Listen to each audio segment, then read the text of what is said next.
Hello everyone and welcome back to another tutorial. Today we're going to see how to withdraw from Trust Wallet to your bank account.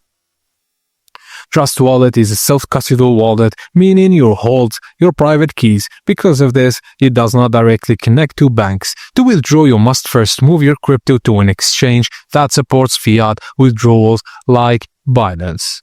Pick a trusted exchange that supports your local fiat currency withdrawal to your bank and reasonable fees and supported tokens. Popular options include Binance, Coinbase, Kraken, Bybit, KuCoin, but I suggest Binance. Factors to check before choosing: transaction fees and spreads, withdrawal fees, supported currencies, and availability in your country.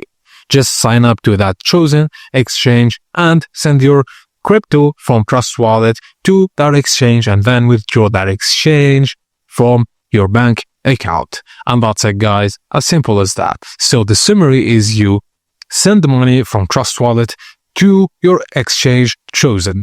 Then you sell that money from your exchange for fiat. Then withdraw to a bank account. And that's it, guys. Thank you for watching. And please don't forget to like and subscribe for more.